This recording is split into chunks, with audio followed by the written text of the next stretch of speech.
Ulangan pasal 22 tentang tolong menolong.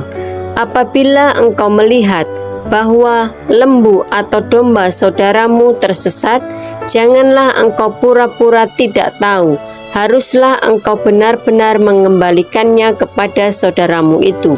Ayat 2. Dan apabila saudaramu itu tidak tinggal dekat denganmu dan engkau tidak mengenalnya, maka haruslah engkau membawa hewan itu ke dalam rumahmu dan haruslah itu tinggal kepadamu sampai saudaramu itu datang mencarinya.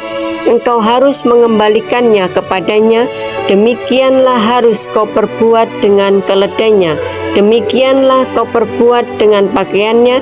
Demikianlah kau perbuat dengan setiap barang yang hilang dari saudaramu dan yang kau temui. Tidak boleh engkau pura-pura tidak tahu. Ayat 4. Apabila engkau melihat keledai saudaramu atau lembunya rebah di jalan, janganlah engkau pura-pura tidak tahu. Engkau harus benar-benar menolong membangunkannya bersama-sama dengan saudaramu itu. Berbagai-bagai peraturan. Ayat 5. Seorang perempuan janganlah memakai pakaian laki-laki, dan seorang laki-laki janganlah mengenakan pakaian perempuan, sebab setiap orang yang melakukan hal ini adalah kekejian bagi Tuhan Allahmu. Ayat 6.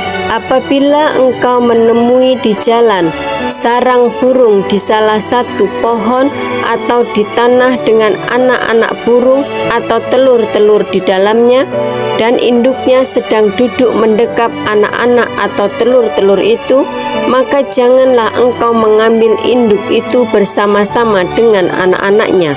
Ayat 7. Setidak-tidaknya induk itu haruslah kau lepaskan, tetapi anak-anaknya boleh kau ambil, maksudnya supaya baik keadaanmu dan lanjut umurmu. Ayat 8. Apabila engkau mendirikan rumah yang baru, maka haruslah engkau memagari sotoh rumahmu, supaya jangan kau datangkan hutang darah kepada rumahmu itu apabila ada seorang jatuh dari atasnya. Ayat 9. Janganlah kau taburi kebun anggurmu dengan dua jenis benih, supaya seluruh hasil benih yang kau taburkan dan hasil kebun anggurmu jangan menjadi milik tempat kudus. Ayat 10. Janganlah engkau membajak dengan lembu dan keledai bersama-sama. Ayat 11. Janganlah engkau memakai pakaian yang dua jenis bahannya, yakni bulu domba dan lenan bersama-sama. Ayat 12. Haruslah engkau membuat tali yang terpilin pada keempat puncak kain penutup tubuhmu. Hukum perkawinan. Ayat 13. Apabila seseorang mengambil istri dan setelah menghampiri perempuan itu menjadi benci kepadanya.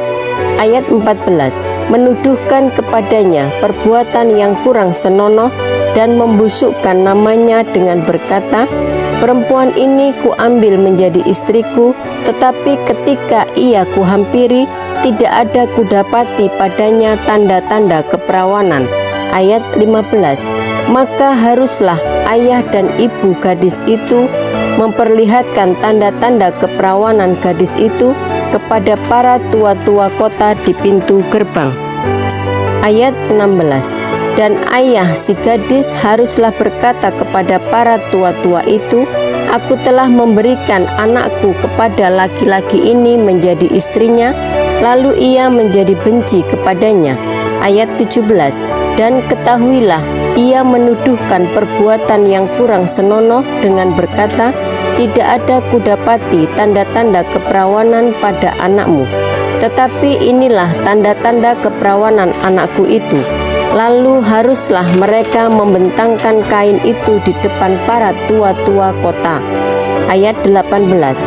Maka haruslah para tua-tua kota itu mengambil laki-laki itu menghajar dia. Ayat 19.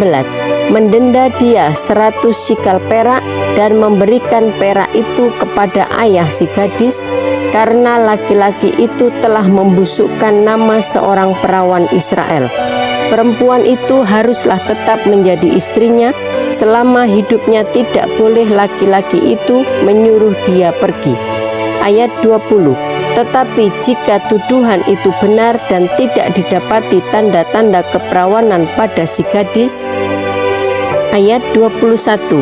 Maka haruslah si gadis dibawa keluar ke depan pintu rumah ayahnya, dan orang-orang sekotanya haruslah melempari dia dengan batu sehingga mati, sebab dia telah menodai orang Israel dengan bersundal di rumah ayahnya.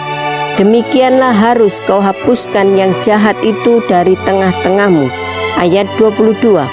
Apabila seseorang kedapatan tidur dengan seorang perempuan yang bersuami, maka haruslah keduanya dibunuh mati, laki-laki yang telah tidur dengan perempuan itu dan perempuan itu juga. Demikianlah harus kau hapuskan yang jahat itu dari antara orang Israel. Ayat 23.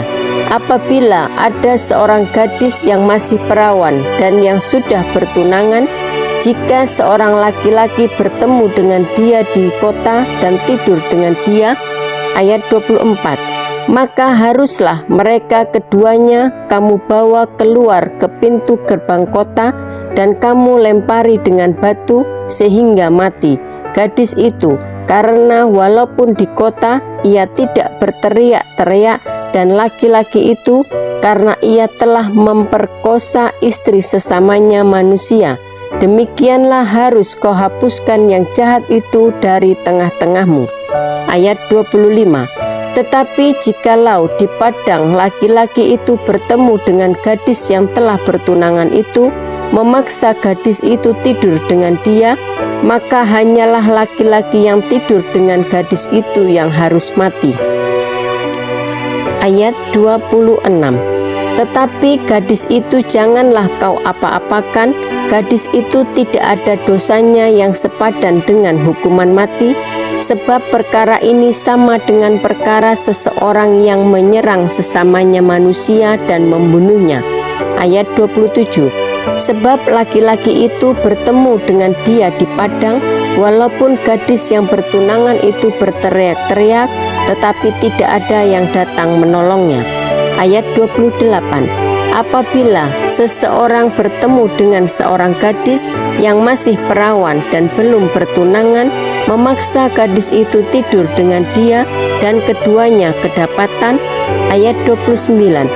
Maka haruslah laki-laki yang sudah tidur dengan gadis itu memberikan 50 sikal perak kepada ayah gadis itu, dan gadis itu haruslah menjadi istrinya, sebab laki-laki itu telah memperkosa dia. Selama hidupnya tidak boleh laki-laki itu menyuruh dia pergi. Ayat 30. Seorang laki-laki janganlah mengambil istri ayahnya dan jangan menyingkapkan punca kain ayahnya. Ulangan pasal 23. Orang yang tidak boleh masuk jemaah Tuhan.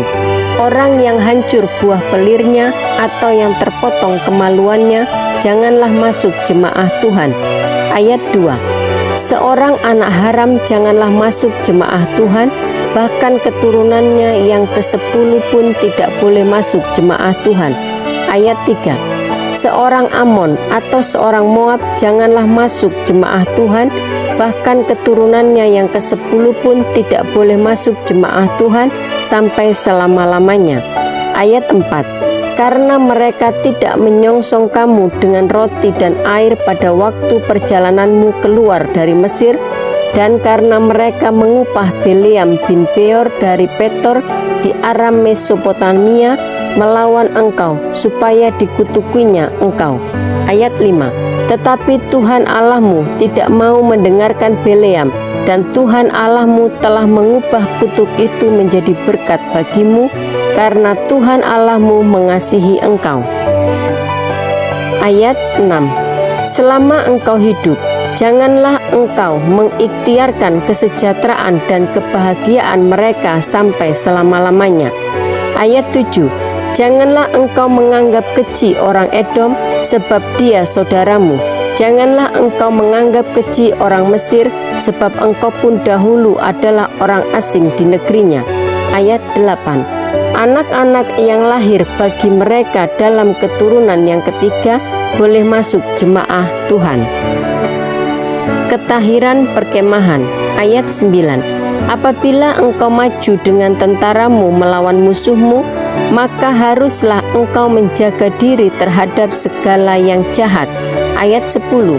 Apabila ada di antaramu seorang laki-laki yang tidak tahir disebabkan oleh sesuatu yang terjadi atasnya pada malam hari, maka haruslah ia pergi keluar perkemahan, janganlah ia masuk ke dalam perkemahan. Ayat 11. Kemudian menjelang senja haruslah ia mandi dengan air, dan pada waktu matahari terbenam ia boleh masuk kembali ke dalam perkemahan. Ayat 12. Di luar perkemahan itu haruslah ada bagimu suatu tempat kemana engkau pergi untuk kadai hajat. Ayat 13. Di antara perlengkapanmu haruslah ada padamu sekop kecil, dan apabila engkau jongkok kada hajat, haruslah engkau menggali lubang dengan itu dan menimbuni kotoranmu. Ayat 14.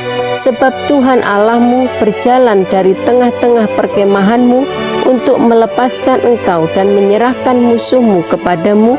Sebab itu haruslah perkemahanmu itu kudus, supaya jangan ia melihat sesuatu yang tidak senonoh di antaramu lalu berbalik daripadamu. Kesayangan terhadap budak yang melarikan diri. Ayat 15. Janganlah kau serahkan kepada tuannya seorang budak yang melarikan diri dari tuannya kepadamu. Ayat 16. Bersama-sama engkau ia boleh tinggal di tengah-tengahmu, di tempat yang dipilihnya di salah satu tempatmu yang dirasanya baik. Janganlah engkau menindas dia. Menentang persundalan di tempat kudus. Di antara anak-anak perempuan Israel janganlah ada pelacuran bakti, dan di antara anak-anak lelaki Israel janganlah ada semburit bakti. Ayat 18. Janganlah kau bawa upah sundal atau uang semburit ke dalam rumah Tuhan Allahmu untuk menepati salah satu nazar, sebab keduanya itu adalah kekejian bagi Tuhan Allahmu. Jangan memungut bunga dari seorang saudara sebangsa. Ayat 19. Janganlah engkau membungakan kepada saudaramu baik uang maupun bahan makanan atau apapun yang dapat dibungakan. Ayat 20. Dari orang asing boleh engkau memungut bunga, tetapi dari saudaramu janganlah engkau memungut bunga, supaya Tuhan Allahmu memberkati engkau dalam segala usahamu di negeri yang engkau masuki untuk mendudukinya. Tentang nazar. Ayat 21. Apabila engkau bernazar kepada Tuhan Allahmu, janganlah engkau menundah-nundah memenuhinya, sebab tentulah Tuhan Allahmu akan menuntutnya daripadamu, sehingga hal itu menjadi dosa bagimu. Ayat 22. Tetapi apabila engkau tidak bernazar, maka hal itu bukan menjadi dosa bagimu. Ayat 23. Apa yang keluar dari bibirmu haruslah kau lakukan dengan setia, sebab dengan sukarela kau nazarkan kepada Tuhan Allahmu sesuatu yang kau katakan dengan mulutmu sendiri, dari hal memetik buah anggur dan bulir gandum di tanah orang lain. Ayat 24. Apabila engkau melalui kebun anggur sesamamu, engkau boleh makan buah anggur sepuas-puas hatimu, tetapi tidak boleh kau masukkan ke dalam bungkusanmu. Ayat 25. Apabila engkau melalui ladang gandum sesamamu yang belum dituai, engkau boleh memetik bulir-bulirnya dengan tanganmu, tetapi sabit tidak boleh kau ayunkan kepada gandum sesamamu itu. Ulangan pasal 24 tentang perceraian. Apabila seseorang mengambil seorang perempuan dan menjadi suaminya, dan jika kemudian ia tidak menyukai lagi perempuan itu sebab didapatinya yang tidak senonoh padanya, lalu ia menulis surat cerai dan menyerahkannya ke tangan perempuan itu. Sesudah itu menyuruh dia pergi dari rumahnya. Ayat 2. Dan jika perempuan itu keluar dari rumahnya dan pergi dari sana lalu menjadi istri orang lain. Ayat 3. Dan jika laki-laki yang kemudian ini tidak cinta lagi kepadanya, lalu menulis surat cerai dan menyerahkannya ke tangan perempuan itu, serta menyuruh dia pergi dari rumahnya, atau jika laki-laki yang kemudian mengambil dia menjadi istrinya itu mati. Ayat 4. Maka suaminya yang pertama yang telah menyuruh dia pergi itu tidak boleh mengambil dia kembali menjadi istrinya setelah perempuan itu dicemari, sebab hal itu adalah kekejian di hadapan Tuhan. Janganlah engkau mendatangkan dosa atas negeri yang diberikan Tuhan Allahmu kepadamu menjadi milik pusakamu. Ayat 5. Apabila baru saja seseorang mengambil istri, janganlah ia keluar bersama-sama dengan tentara maju berperang atau dibebankan sesuatu pekerjaan. 1 tahun lamanya ia harus dibebaskan untuk keperluan rumah tangganya dan menyukakan hati perempuan yang telah diambilnya menjadi istrinya. Tentang melindungi sesama manusia. Ayat 6. Janganlah mengambil kilangan atau batu kilangan atas sebagai gadai, karena yang demikian itu mengambil nyawa orang sebagai gadai. Ayat 7.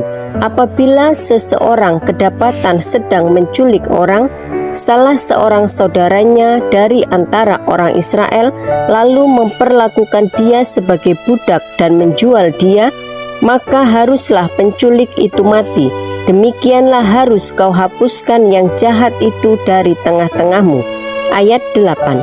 Hati-hatilah dalam hal penyakit kusta, dan lakukanlah dengan tepat segala yang diajarkan imam-imam orang Lewi kepadamu. Apa yang kuperintahkan kepada mereka haruslah kamu lakukan dengan setia. Ayat 9. Ingatlah apa yang dilakukan Tuhan Allahmu kepada Miriam pada waktu perjalananmu keluar dari Mesir. Ayat 10. Apabila engkau meminjamkan sesuatu kepada sesamamu, janganlah engkau masuk ke rumahnya untuk mengambil gadai daripadanya. Ayat 11. Haruslah engkau tinggal berdiri di luar, dan orang yang kau beri pinjaman itu haruslah membawa gadai itu keluar kepadamu. Ayat 12.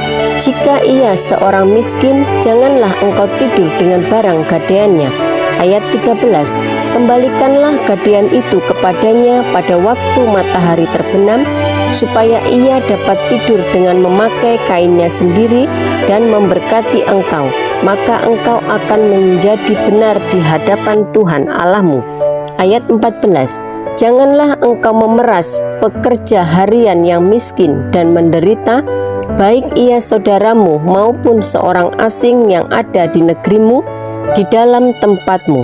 Ayat 15. Pada hari itu juga haruslah engkau membayar upahnya sebelum matahari terbenam. Ia mengharapkannya karena ia orang miskin, supaya ia jangan berseru kepada Tuhan mengenai engkau dan hal itu menjadi dosa bagimu. Ayat 16. Janganlah ayah dihukum mati karena anaknya, janganlah juga anak dihukum mati karena ayahnya. Setiap orang harus dihukum mati karena dosanya sendiri. Ayat 17. Janganlah engkau memperkosa hak orang asing dan anak yatim, juga janganlah engkau mengambil pakaian seorang janda menjadi gadai. Ayat 18. Haruslah kau ingat bahwa engkau pun dahulu budak di Mesir, dan engkau ditebus Tuhan Allahmu dari sana. Itulah sebabnya aku memerintahkan engkau melakukan hal ini. Ayat 19. Apabila engkau menuai di ladangmu, lalu terlupa seberkas di ladang, maka janganlah engkau kembali untuk mengambilnya. Itulah bagian orang asing, anak yatim dan janda, supaya Tuhan Allahmu memberkati engkau dalam segala pekerjaanmu. Ayat 20. Apabila engkau memetik hasil pohon zaitunmu dengan memukul-mukulnya, janganlah engkau memeriksa dahan-dahannya sekali lagi. Itulah bagian orang asing, anak yatim dan janda. Ayat 21. Apabila engkau mengumpulkan hasil kebun anggurmu, janganlah engkau mengadakan pemetikan sekali lagi, itulah bagian orang asing, anak yatim dan janda. Ayat 22.